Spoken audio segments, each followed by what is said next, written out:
Hey friends, this is episode 8 of the Plant-Based Diet Benefits Podcast. I am your host, Trent Lindsay, a certified Mastering Raw Food Nutrition educator, and just somebody who simply likes to talk with other people about a plant-based diet.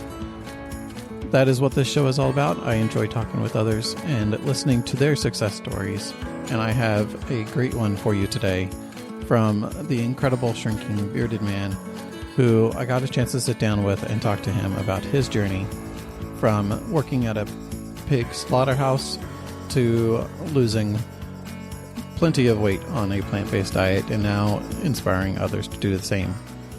So without further ado, let's go ahead and start the show.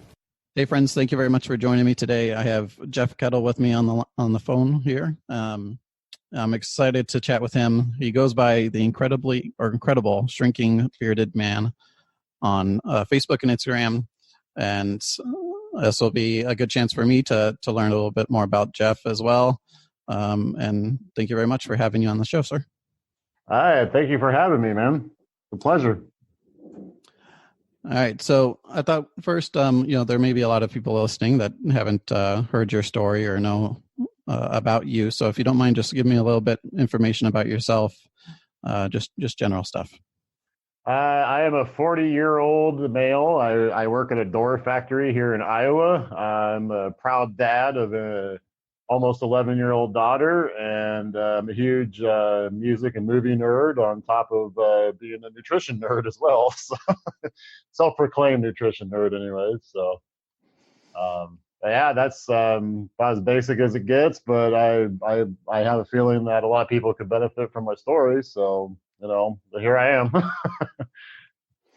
Excellent. Thanks for sharing. I always like to have people on the show that have kids as well, because I think that adds a whole nother layer of, deciding to go plant-based. That's the whole question about whether or not the kids kind of follow suit and do that as well, or if they don't. It all depends, I think, on the family. Yeah, I've actually just over the last couple of years, which I don't know if I should just start by saying that about when I started going plant-based. Would that be a good start? Yeah, go ahead. Yeah, let us know. I was I was over 515 pounds about 20 years ago, and just jerking around with various diets like Atkins and keto and paleo and all those stuff. And I had gotten down to probably about 300 pounds probably about 6 years ago. And after that, it was just a complete struggle in order to get under that. Or, there was a lot of times like I would like bust my butt in the summertime, exercising like crazy just to get the weight down. But then when winter came around, I would, kind of just gain back what I lost in the summer. And then in I think it was December. It was November of 2017. I stumbled across. Actually, it was November of 2016. I stumbled across Forks Over Knives on Netflix and watched it, and that's pretty much what really changed my life as far as being into the plant-based nutrition. And it's just been a uphill journey since then. I'm currently down to 233, and I can eat as much food as I want now, as long as it's whole food and plant-based. And health is better than ever at 40, and I honestly feel like I'm thriving. Like I actually started jogging back in March, and been lifting weights pretty heavy since then. And it's just been a roller coaster, but I think the destination finally came, correctly. And I honestly don't ever see myself, looking back ever. I mean, it's just been such a incredible, thing to do. And you were talking about with the children, having kids. My daughter is actually getting to the point where she's about half and half when she's here. I don't feel like I should be forcing her, but she's definitely picking up on a lot of stuff Dad's doing too, Yeah, which is good. I mean, you're kind of just leading by example and letting her make the choice. We take the same approach. I mean, pretty much everything in our house is plant-based, but like when we're out at restaurants or at a family gathering or whatever the case may be, our kids, we let them make the choice. That's, I think the last thing you want to do is like force it on them, because then it's almost like they're being punished. They're perceiving it that way, when that's not really the case. And I'm actually, I don't have custody of her. I get visitation, so I can't really control what she does at her mom's house either. But I mean, yeah, it just seems like every time I get her, she's trying to make smarter choices, which I think is very important. But I think a lot of that has to do with more like a teaching by example kind of thing, where like her mom's even a smoker, and I just quit smoking about a year ago as well. Well, I was vaping for 2 years and finally quit that. I was a carton a week smoker for probably about 15 years before I finally decided to quit.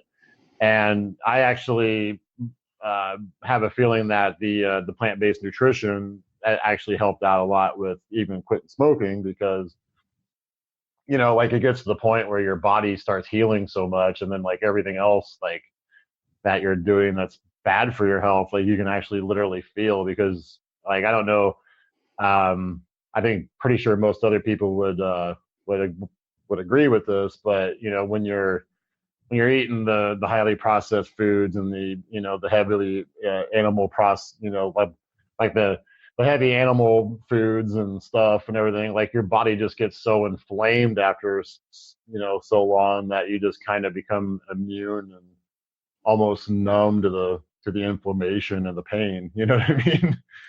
Well, it becomes your norm, basically, right? Yeah. Like you really don't know how to feel except for pain and being inflamed, being sore and tired all the time. Yeah. I mean, it's just a night and day difference nowadays, And if you don't mind, I'm going to take a step back. So obviously you've tried out many different diets, right? Like you mentioned, you're doing different ones. But you can like keep the weight off with during the winter time and stuff like that. Like at what point did you, I mean, I know Forks Over Knives was like the movie that, kind of maybe your pivotal moment once you saw it, you decided to go plant-based. But I'm just trying to get at like that flip-flopping like between the different diets. Like how was that like? That's not something I've personally experienced, so I'm just kind of getting some perspective. Like how was it different with the plant-based versus going from like an Atkins diet to a keto diet or something like that? Like how was the change different for you that made you want to keep going on this plant-based diet? Well, because I actually, the main thing is I actually got results off of the plant-based diet, and I actually was satisfied and full on the a plant-based diet. And that's the major thing for me is learning about calorie density, and like how like the oils were like 6,000 calories a pound, and then like the animal products I think are like 1,600 calories a pound for the most part, and then like kind of limiting nuts and seeds because of that. And not only that, but then also too, just like realizing that like all the food I was eating on these other fad diets, like they were really not doing my health much good either. And there was very little nutrient value toward for just eating mostly, I mean, pretty much like especially when I was doing Atkins or whatever, it was like pretty much animal fat and protein, and a little bit of other stuff that you know to me now, like the absurdity of saying, oh, you can't have a potato. It's like I eat like 6 or 7 potatoes in one sitting sometimes, and I literally have no problem whatsoever. And it's just so much miscommunication out there. Like I remember when I was a kid, my mom had a Richard Simmons book, and it was just like, like what he was preaching even back then was just like pretty much just like eating bare minimum calories just to like lose the weight and everything. And finally having that light bulb go off in my head that it's not like how much I'm eating, it's just like what I'm eating, and it makes such a huge difference. And then also too, like learning about all these like macros and micronutrients and stuff that like I follow a lot of the Greger Daily Dozen, try to get my flax seeds in every day, my chia seeds and my beans and my leafy greens and everything, and it just so adds up so well. but it's like I said, the past diets, like, they worked a little bit here and there until like I just got so fed up with being hungry all the time, or just not getting anywhere at all with it. Especially I'm a very big, huge advocate of proper gut health now. And I know it sounds kind of gross, but I can always tell how I've been eating, just how my stools look, and it really does make a huge difference. And I just, when you actually recall and look back on how much of a mess my body was and my digestive system was, and it's not everything was like, it's like almost like pulling the veil over your face, and finally being able to like wake up and see what the heck I was actually doing to myself. Yeah, and obviously we talked about the weight loss, but like what other type of issues were you experiencing at the time? I had pretty bad acid reflux. I was always constipated all the time. There was a lot of inflammation. I was on prescription anti-inflammatories for at least a good 15 years because my feet and my ankles and my back couldn't handle, not only the weight on me, but also the, just the inflammation levels and everything. And, I barely even take ibuprofen nowadays, probably like a couple ibuprofen every couple months or something like that, if I got a headache or something. And usually that's even caused by me, making a few poor choices over the weekend. I mean, I still stay vegan during those poor choices, but once in a while it's like, it's the weekend, I'm just gonna kind of relax a little bit and not be so strict on myself. And I think John McDougall calls it the McDougall's revenge, when you when you go off the rails just a little, and you go, and you go back to eating clean, and it's like just complete, you know it just tears your body up, and you're just going through withdrawals and stuff, and it's literally pretty much like going off of a drug. Yeah, it's amazing. And I think you kind of hinted at this earlier when you talked about quitting smoking, because you kind of just, your body sensed that it was like doing damage. And that's one of the things that was unexpected for me when I decided to go plant-based. I didn't like see this happening, was that, your body gets to a point where, it's operating really well. And like you said, there's less kind of like side effects that you're experiencing. So the ones that you do experience, they kind of get like magnified a little bit. And I remember, like for me, it was with alcohol, because I had a problem with drinking historically, and I didn't necessarily drink often, but when I did, it's like I couldn't. I'd usually have at least say 5 or 6 beers or something, which it doesn't sound horrible, but after going plant-based, those 5 or 6 beers like really affected me. Oh yeah. And it got to a point where I could have like 1 beer, and then the next morning I'd feel like I was hungover. And I'm like, this just it's not even fun for me anymore. Like, what's the point of having the 1 beer if I'm going to be hungover the next day? And then I decided just to go sober. I'm like, there's just no point in it anymore. But I didn't see that happening when I decided to go plant-based. Like, I didn't see little things like that my body would immediately give me feedback on what I'm putting into my body, whether or not it's good or bad for me. Because there's every once in a while I'll have a food that is maybe not, there's like one ingredient in it that's not vegan, but it's just the only choice I really have. And like for me, it's refried beans. If it has lard and the refried beans from like a Mexican restaurant, my body has made it very clear that that's not okay anymore.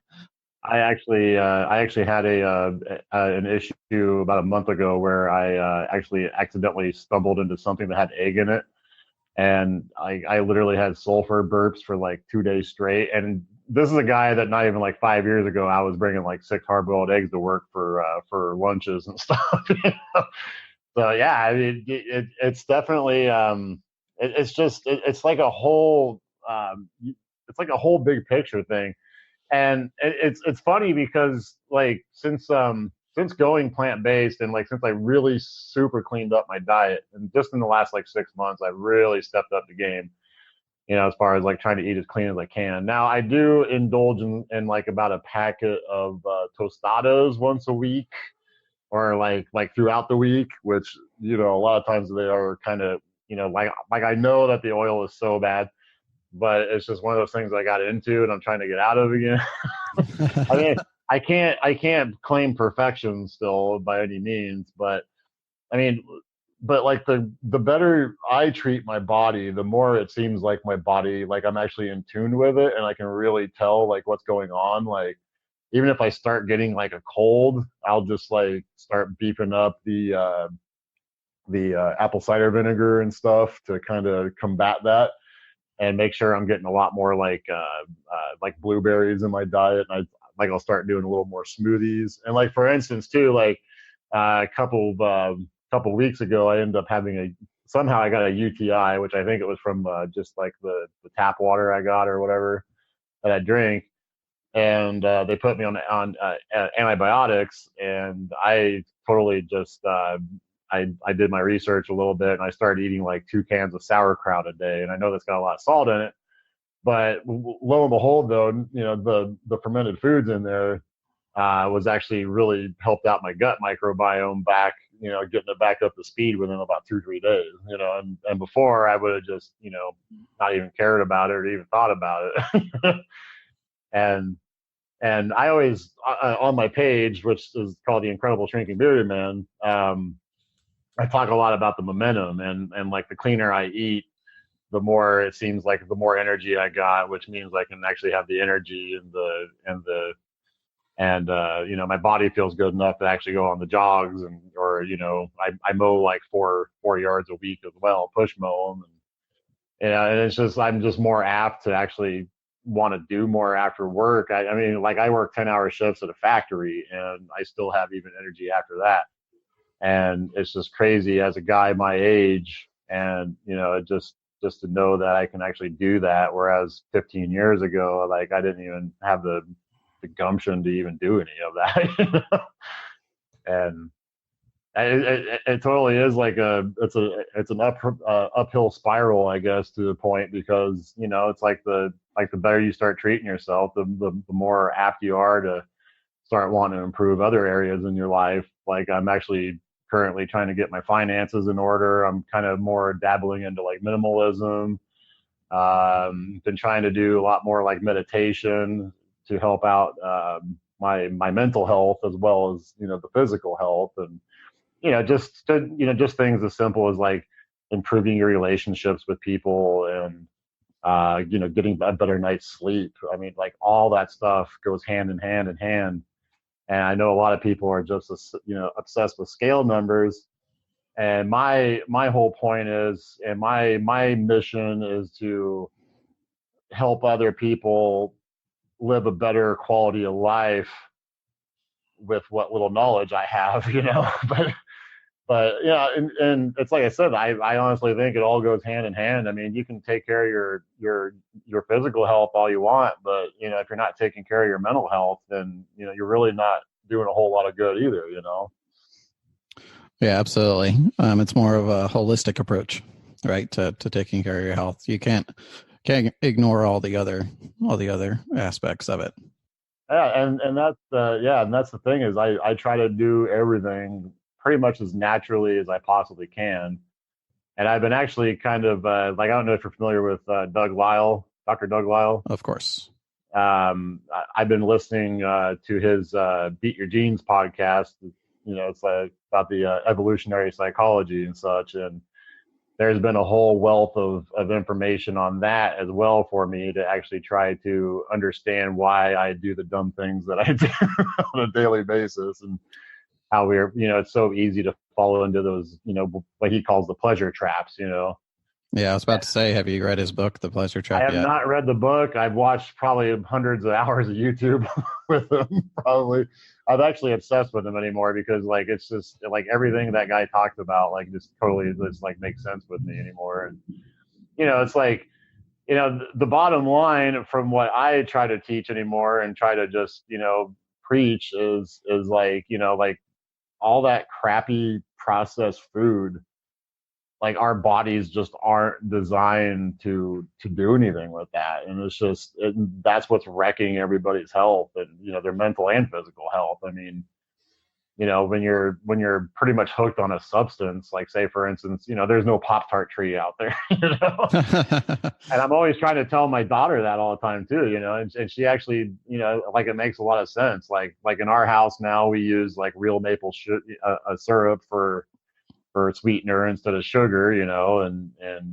she kind of was, curious on why. And it's just like, like if you're eating any food that's either like, been tampered with or condensed or, or just been stripped of all of its nutrients, like it's not going to do you any good. It's just empty calories that are just going to destroy your health. And that's kind of like the mentality I've always strived to get at. And I think that I feel like I'm almost there now, because it's just like with repetition, you just keep doing it every day, and it's going to get easier and easier and easier. Yeah. And of course there's like a really long continuum. This is something I always like to tell people. There's a continuum of like healthy diets, or on one side, I guess it's the bad diet, and the other side, it's like the perfect, healthiest diet for you. Because of course everybody's different. Like the concept of bioindividuality, one set of food is maybe not the best for another person, as it would be for you. I believe that to a point. I think there's I think plant-based nutrition is pretty much a generalized, like, I think it's a very good template on what people need to be doing with their lives and stuff. I mean, I see all my friends with lifestyle diseases, and like they've got high blood pressure or diabetes, or even my family too. Like I got a lot of heart disease, and a lot of my dad actually had a double bypass by age 53, and he wasn't even a big guy. He just liked his 2 packs a day and his fried meats all the time. And it scares the hell out of me, and it still did, and I think that's pretty much like, thinking about that, thinking about my daughter being in my shoes when I was, I think like 2021, when I heard about him, needing to get two arteries taken out of his leg and put it up to it, and then, hearing about the 60,000 or like the $100,000 medical bill that he had and whatnot. And it's like I have an ultimate goal for myself to die of natural causes and just die of old age when I'm like 85 or so. It seems like a silly goal, but I just don't want to have to deal with any of these lifestyle diseases that everybody else is dealing with. And it just literally scares the hell out of me these days. Yeah, I mean, I have people, of course, in my network, right? People I know that I'm worried about as well. And I mean, that's partially why I do these podcasts, right? Is to help spread the word. Obviously, I feel like I'm going to reach a whole lot of people that maybe I don't know, well, more than the people that I do. But the people that do know me, I just try to live by example and try to be as healthy as I can, right? That's all I really can do. When they're ready to chat about it, they're ready to chat about it. And of course, some people have, which is always great. And that's the thing, though, is a lot of people don't want to hear it, or they don't want to change, and it usually, from what I've gathered, like 9 times out of 10, it really takes like a huge, health scare for somebody to finally be like, you know what, like I need to stop treating myself like a piece of crap, and I need to start actually treating myself better, and it's just the amount of self-abuse that people put themselves through. It just blows my mind. I was one of those people for so many years, like that drug, so to speak, that was all the bad chemically infused, crap storm of food, like was more important to me than like my health, and like, my health for not only my family, but my my daughter and my my friends and stuff. And it's like, I don't know if you feel like awakened now almost from it, like where you just like for me, if I go to a grocery store and I just look around, and usually you can tell from like the size of somebody or just how unhealthy they look, and then you look in their shopping cart, like it's just, you just know instantly, like it's the food, like that's what's doing it to these people. Yeah. And it like it literally breaks my heart, because a lot of the really morbidly obese people I see a part of myself in those guys. And it's just like, man, like I just want to like just grab them and shake them and just be like, you don't have to live like this, you know? And and if that's like the one message I try to, give to my followers and anybody around me, it's like, you can do better. Like you have to do better, for not for yourself, but for everybody else in your life. I mean, like, just a simple thing about like going to work. Like if you start treating yourself better, like you're going to have better work days, because you're not going to be so tired when you get off work. And it just all goes hand in hand. And like I said, it just blows my mind that I that that even myself at one time was falling into that trap so hard. And I'm glad that I dug myself out of the rubble, but like it just to me now, it just feels like other people need to hear that message. Yeah, so I'm going to take a step back. You mentioned, trying to eat as clean as you possibly can. So what does that look like for you? Like what version of a vegan diet do you consider to be a clean diet? I do more of a McDougall approach to my diet these days, but I kind of like mix in some Gregor with it too. But for those who aren't familiar with Dr. McDougall, he's more of a starch-based. He preaches a lot about the starches, like the barley and the rice and the beet, the quinoa and the potatoes. He's all about potatoes and stuff, and that's pretty much. I try to keep it really, really, really simple, and just make foods that, like, I got a potato pocket, one of those like potato express pockets where you can cook about 6 potatoes in it at one time for like 12 minutes in the microwave. I got a rice cooker. I kind of anymore I do like half quinoa, half long grain brown rice with it. It seems like the quinoa retains a lot of the moisture a lot better. Um, I do a lot of greens and broccoli, a lot of the cruciferous vegetables, and I make smoothies, like blueberry smoothies with like peanut butter powder in them, and flaxseed and chia seeds, and cinnamon. Like I just try to get all the like get like as much nutrition as I can. And I'm like a bigger guy. I'm active. I do like 10 hours of factory work usually, and lift weights on top of it. So I probably have to eat about at least 3,000 calories at the very least to kind of maintain anymore. And that's a lot of food when you're paying attention to calorie density, and you're only eating 500 calories per pound. So, yeah, absolutely. You're filling up that stomach, no problem.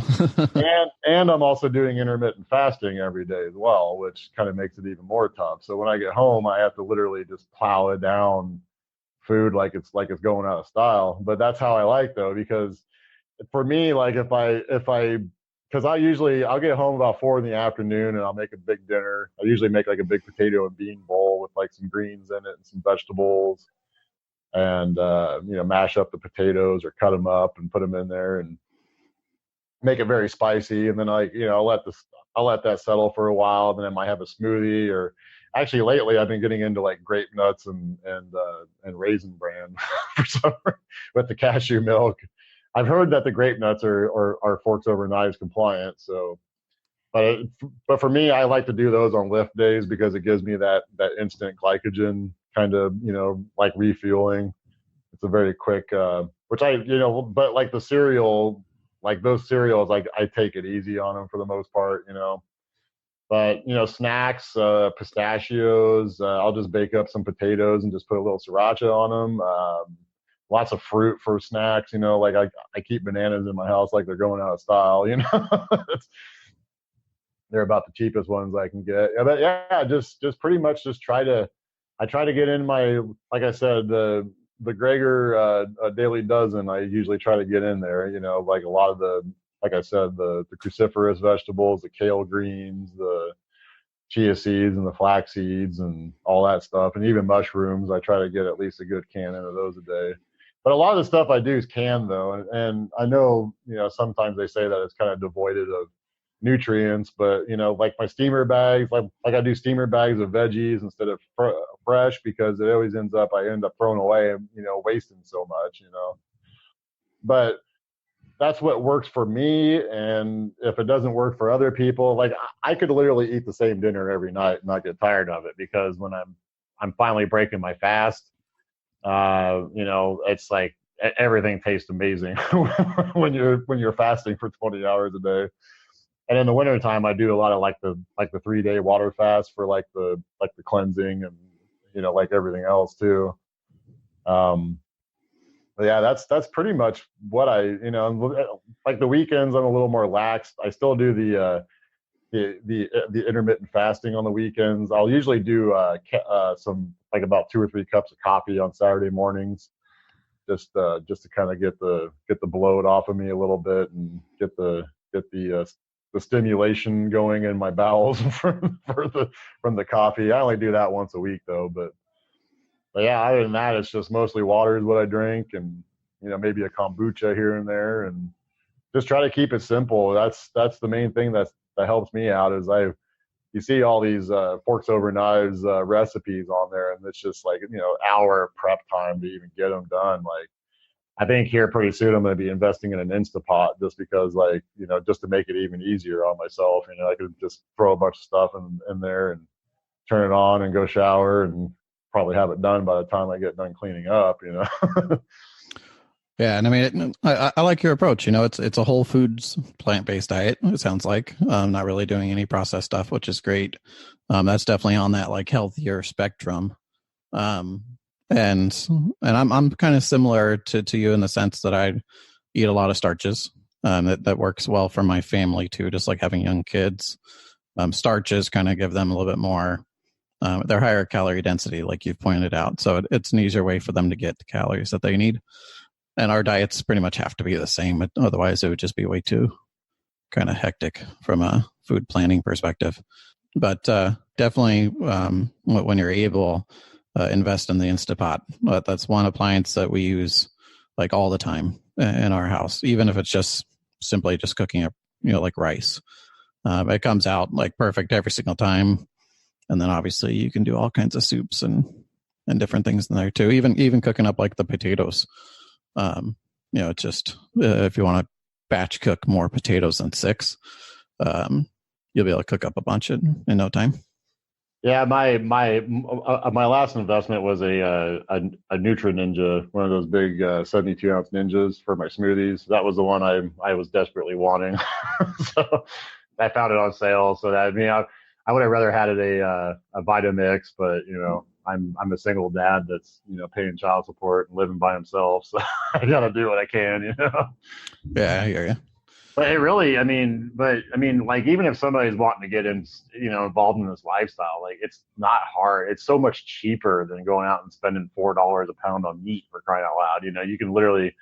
I could literally go to Walmart and get like a can of like petite diced tomatoes for like 49 cents, and like a can of beans for like 58 cents, and throw 6 potatoes, and probably like 40 cents worth of potatoes, and like whip it all together, and you got like a $2 meal that's like 5-6 pounds of food.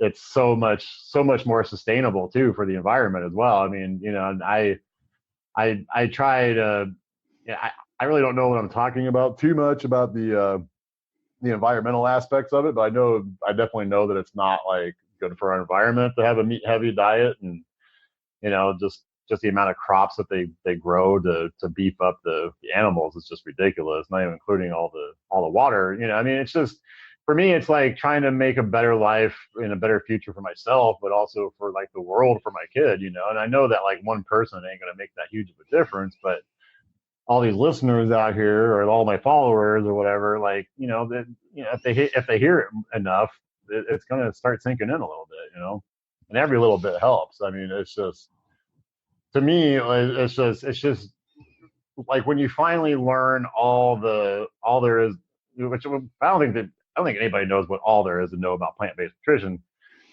But, when you finally start stepping back and looking at the big picture of everything, like, like, it's just so much more just sustainable for just everywhere in life.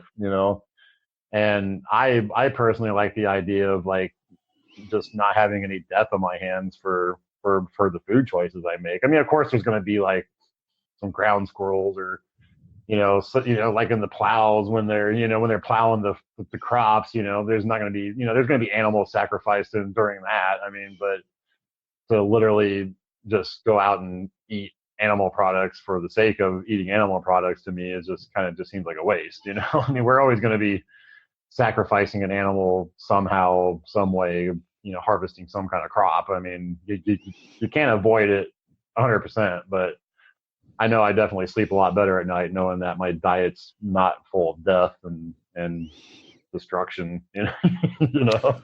Yeah, absolutely. I mean, that's another one of those like side benefits I didn't realize I was going to have was just my level of compassion towards pretty much anything, like any other human as well as other animals, just greatly increased. I didn't realize how I didn't turn into like an extremely emotional guy, but like it definitely, some things started hitting me a little bit harder, after going plant-based and realizing what's happening to these farm animals, and then if I would see something even to like a wild animal happen, just the level of compassion, it's like, oh man, that would really stink to be that, that bird or whatever. And it's kind of ironic too, because my job before, like I quit it shortly after I did go plant-based, about 5 months afterwards. I actually worked at a pork slaughterhouse for 11 years. And that was, I mean, I live, like I said, small town Iowa. There's like, I think we were processing 1,400 hogs an hour before I quit. And now I'm making doors, so I'm in a lot better career. But yeah, I mean, I seen that conveyor belt going down. Like I said, I mean, if you can imagine 1,400 hogs an hour going down, about every minute. I mean, that it had to be. I don't even know. I can't do the math in my head right now. But it was, it's a substantial amount of, Yeah. I mean, you see them hung upside down from their legs and split open and gutted and beheaded. And my first job when I started down there was cutting the tails off of the hams. And luckily, after about 2 years, I was driving a stand-up pallet jack, so I didn't have to actually deal with handling the meat anymore. But you definitely see like I've seen the complete opposite side of the meat industry that most people don't get to see either. Like the people that are like pretty much a lot of the workers there have almost a form of like a PTSD because they just treat you like crap, and you see so much death around you all the time, and you're literally getting off work with like melted fat and blood all over you. I mean, it's not a pretty place to work, and I'm glad I'm out of it now. And that just right there helped out my mental health so much, getting out of that kind of negative environment as well. Like you can't even see natural daylight the whole time, and it's just the amount of disgustingness that comes from that place. And for me anymore, like if I go to a friend's house and they're cooking meat or something like that, like I can't even stomach the smell of it anymore. It's just my body just definitely does not want it anywhere near me anymore. And it's just crazy how much it used to love it and now it just despises it, Yeah, that's incredible. I mean, I can't even imagine what it'd be like to work in a slaughterhouse. And my dad's side of the family has been in the poultry like distribution aspect of the industry. They've sold chicken to like restaurants and things like that, but they're kind of just like the middleman, everything, the chicken's already been, slaughtered when it gets to, and boxed up when it gets to their warehouse, I remember like working there when I was, like in my teenage years, just like during my winter break or something like that, I'd go in and work. And I would just be disgusted by the blood and everything that's still on the boxes, that would just be enough to kind of freak me out and not want to work there, and kind of follow, my dad's footsteps, so to speak. Both my brothers work for my dad's company now. And I've kind of gone down this totally different path now. and it's so contradictory to what they do every day. But it gives me a different perspective. It is crazy about how much the meat industry actually hides the real facts, though, too. Like, they put such a nice looking label on the product, and it's like, like everything says it's like USDA inspected, but like you'd see USDA go through like once a day, maybe, it's, and just the standards. Like, I saw so many of these like guacamole looking abscesses that you like cut into in the meat and stuff, and you don't know you're getting into that stuff when it's cooked. Like, you really don't. And it's just so freaking disgusting to actually think about it now, and just think about, because I was vegetarian years back, and I actually gave it up when I got married because it was too much of a pain in the butt for my ex-wife, supposedly, to cater to my needs. And I just remember went back in the day, like, I mean, I was still, I still ate eggs and had milk at the time. But there was just one day, like, I just figured out, like, you know what, like, I'm literally putting dead flesh in my stomach, and it's just sitting in there in my colon, just sitting there pretty much rotting away. And my body doesn't know how to digest it, And it's just, yeah, I mean, and I'm sure you can attest to this too, though.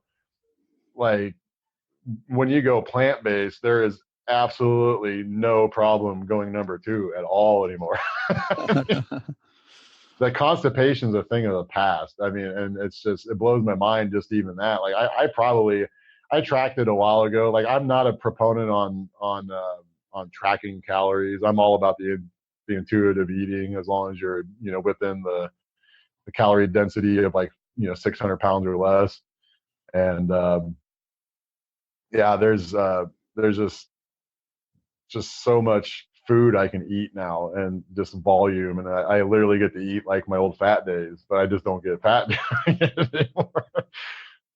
And I love it. Like, it's just, to me, like, I just don't ever think I'll ever go back, ever. I mean, I would pray and hope I won't. I mean, it's been, but but also too, though, there's a lot of, I used to beat myself up when I started doing this, because I told myself I was going to go 100% vegan, but then I got the cravings for things here and there, and I ended up kind of, slipping in a little bit of animal products in my diet for probably about the first year at least, just kind of, it took so long for me to finally just get away from it. And now I've been working on trying to just get away from anything processed. And even it's hard, I mean, and I try to tell everybody, like, even if you don't go 100% plant-based, if you want a little bit of meat here and there, as long as it gets you to cut it back, just limit it. Do like a 3 or 4 ounce thing. I mean, you're still making an impact if you lower your intake, And I'm kind of becoming against, well, what I was for the, like, at the start, where I was kind of belittling. I wouldn't say belittling, but like, like kind of looking down on other people for doing it, for living the lifestyle that I used to live. And and I'm trying to more preach like an acceptance thing. Like, you're not going to you're going to convert a lot more people with honey than you are vinegar. You know what I mean?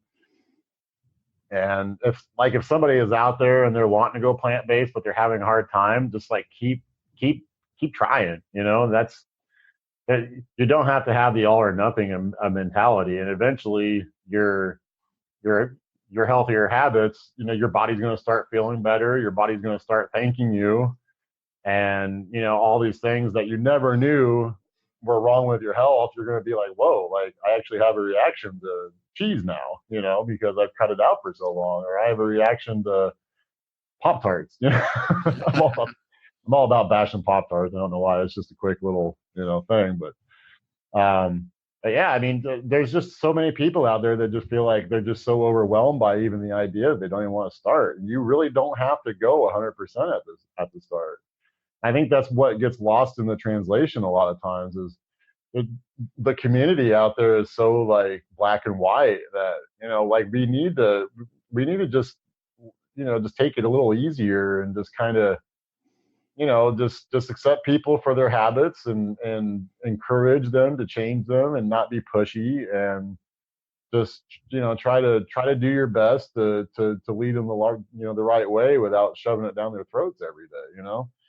And that's what I love about these podcasts, is because a lot of these podcasts are offering evidence-based, and real life testimonials like this one here, how great your body can actually feel and how much your like quality of life will improve and everything. And it's like, to me, it's like, I hope that the tide will turn eventually to the point where, like even these fake meats now, like the Impossible burgers and stuff like that. I know there's a little controversy around the testing on them and stuff, but and all I see all these guys in these vegan groups just completely tearing it down, and it's just like, what, like it's getting people away from eating the real thing.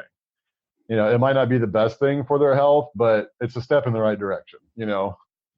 And it's like I said, I just think a lot of that just kind of gets lost in the shuffle, and I think that we need to kind of realign our values a little bit more, and just kind of learn more acceptance for people that aren't the way we are. Yeah, I think sometimes we kind of forget where we started out, because a lot of the people that maybe you can see on YouTube or Instagram and things like that, people who've been plant-based for 5 or 10 years are eating like a super clean diet because they've evolved their diet over time to fit what works best for them. But that's not necessarily what they did the first week of going plant-based, or the first month, or even the first year. My diet's changed over time, just as I've become more accustomed to eating certain things. So that's sometimes I think the tough part, from especially if you don't know anybody who is plant-based. If you see all these people eating a certain way, you think you have to immediately jump in and eat that way, but that's not necessarily the case. You can kind of easy and have some more of that, like the processed or the fake meats and stuff like that. I actually just had some field roast sausages at a barbecue this weekend. I was like, you know what, like it's Memorial Day weekend. I'm going to enjoy myself a little bit. And I didn't have any problem with it afterwards. I had a little bit of a headache when I started eating clean again the next day, but I mean, I don't do that every day, but I'm trying to, like find that good balance of, and for me, that's what works for me, is like work days, I'm strict as hell. And then like on the weekends, I'm a little more relaxed, but I still keep the core idea there, but I'm more like, it's like I said, the tostadas, or, the field roast sausages every once in a while, or, even a bowl of like some really bad cereal that my daughter has or something like that. It's one of those things where like I know that like I'm eating about 95% clean most of the time. So it's like, it's like that little bit of stuff is not going to hurt me. Now, somebody that's got high blood pressure and they got bad knees, or they're diabetic or whatever, those are the people that really need to, really focus and worry about what they eat, to the point, and it's like I said, it all becomes second nature after a while as well. But it's just getting over that hump, and getting, it's just like it's like doing anything in life. You have to keep doing it every day to get better at it. Like when I started my job 2 years ago, after being at a slaughterhouse for 11 years, I didn't know what the hell I was doing, making doors. But after doing it long enough, and trying at it long enough and learning more about it, then yeah, I mean, and it's like, I love, like, when I drive to work, I'm listening to podcasts. When I get home, I'm educating myself with YouTube videos. I read articles as much as I can. You have to kind of let it absorb into your life a lot in order to, it's just like anything. Like, if you want to get good at something, you have to kind of let it consume you a little bit. But those, anybody that switches over there, I know me, I lost like 30 pounds of those hard pounds that I was trying to get off within like the first month. I think it was like 27 pounds. I think I lost that first month. It was all bloat pretty much. And I just never, and then like I never even realized how bloated I was until, and then like I used to get seasonal allergies after cutting the dairy out. That helped out a lot. oh hell, what was it? My blood pressures went down tremendously. Like I'm down to like I think like 110 over like 65 usually right now. And I never even had high blood pressure before, but it was a lot higher than what it is now. And my cholesterol last I got checked was like 128 for like total cholesterol. And just like all my biomarkers are just like absolutely like my doctor I just went and seen for the first time in like 6 7 years. He was like, all right, what have you been doing? Because he hadn't seen me for so long. I was going to a different doctor, and he was like yep, sounds like you're doing everything good. And I'm like, so why haven't you told me about this this style of eating when I was in here 6 years ago complaining about my weight? And he was like, well, would you have listened? And I'm like, no, probably not, but at least give me the info, like give me a damn pamphlet or something. And that's what really drives me nuts is all these people going into the doctor with all these problems, and all they're doing is just shoving pills down their throats. And they could easily just be like, you know what, stop treating your body like you're a total a-hole, and you'll be okay. Or hey, eat some more broccoli instead of Pop-Tarts. And it's like the answer is so simple, but it's like so difficult for everybody to get off of I call it just, it's like food poisoning. It's like drugs, and nobody wants to go through the Betty Ford clinic, so to speak, with their food. Everybody's so defensive about their food too. Like if you even challenge anybody, it's like their identity almost, like, and like everybody that I know, they want to celebrate some kind of holiday or whatever. They got to get the biggest pile of meat they can for their grill, and they, it's just like, like, and then but then they're always complaining about how bad they feel all the time, and it's just like you gotta change it up. I couldn't agree more. I mean, I go out to eat with other people as well, especially if I go to like a sports bar and just see some of the guys like, chowing down on chicken wings, like really spicy chicken wings. And you could just tell that it's not settling well. They're more than likely sweating during the time that they're eating. Yeah, exactly. And it's like, I can't blame them. I was doing the same thing, 4 or 5 years ago, but it's just with a different perspective now. It just, it kind of amazes me. If I tried to do that today, I think I'd be hurting for days. Yeah, I've only met one other person that's plant-based since I started this almost 2.5 years ago. And I think she's been pretty much lean all of her life anyways. But like, if I actually knew somebody when I was heaviest and at my unhealthiest that had the kind of results that I have, I'm not, choking my own chain by any means, but I would be like, all right, what are you doing? Like, I need to do this. Cause you can there's a lot of times I'll post like before and after photos, just even like a couple of years ago, on just how much healthier and younger looking I look now on my page.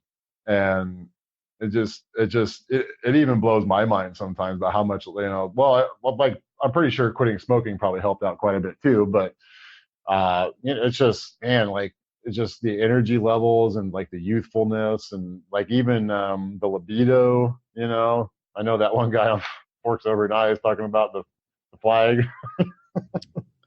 I don't know if you remember that, the raising the flag little skit. Yeah, thing. No, I remember watching the Forks Over Knives, but not every portion of it, so I don't recall that part. I probably watched it, like I gotta watch it about every 4 or 5 months for kind of realize, like whenever I have a hard time or I'm having a little struggle getting back into the game a little bit, I usually pop it in or pop it on YouTube or Netflix, just to kind of, I don't know. It's just kind of like, my old pal saying, hey, this is what you need to be doing, Oh, I hear you. So it's been great chatting with you. I want to kind of end the show with giving the listeners a little bit more info about how they can get in touch with you or follow you to continue to watch your journey. I know I mentioned earlier the Incredible Shrinking Bearded Man is on Instagram and Facebook, correct? Yeah. If you just search the Incredible Shrinking Bearded Man on either, I'm guessing Facebook Facebook. I'm most active on Facebook. I do kind of post some more foodie items on Instagram. That is at the Incredible Shrinking Bearded Man. And then I'm also and then I'm also on YouTube as well. I think the Instagram's just Incredible Shrinking Bearded Man. I was trying to get them all in the same thing, but pretty much I think if you just search that name. I am going to be trying to work on getting better quality of content out there. As far as I'm going to be starting a blog up pretty soon, which I'm pretty excited about. I'm going to be moving in the next month, so I can't really commit to that a whole lot yet. I'm hoping to have a website up pretty soon. I'm hoping to actually, hopefully, by next year, have my book written that I've always been wanting to write, but that's kind of on the back burner at the moment. But yeah, I try to be as active as I can. I try to answer as many questions as I can. I do work a 50-hour-a-week job, so the page and all the social media stuff is kind of like a second hobby, or like a second job almost, like a hobby of mine. I pretty much right now just do it for just to help other people out. So yeah, I mean, feel free to contact me on any of those platforms, and I would love to chat it up if you have any questions or whatever, or just follow me up, and hopefully somebody gets something out of it. Oh, I'm sure they will. I mean, every story is unique, but yet, certain people will resonate with other people. That's the beauty of doing these podcasts and kind of hearing other people's stories, right? Yeah. I've been told I come across as a little abrasive on my stuff, but I think that's what a lot of people need, though, is that tough love.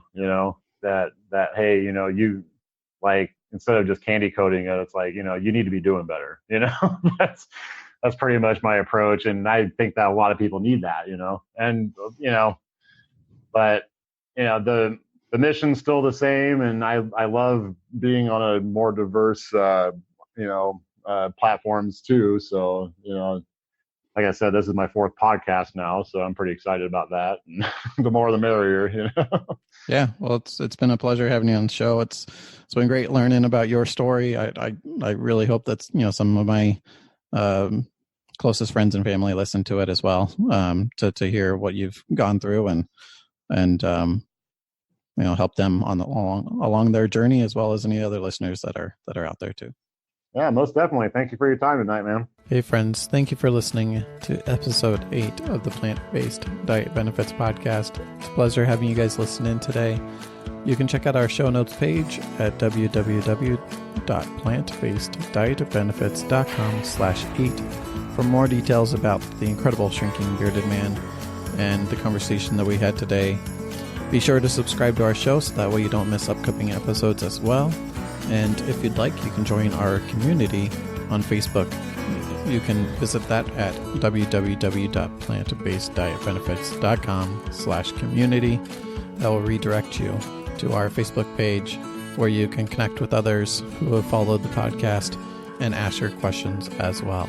Thank you very much for joining me today. I look forward to chatting with you soon.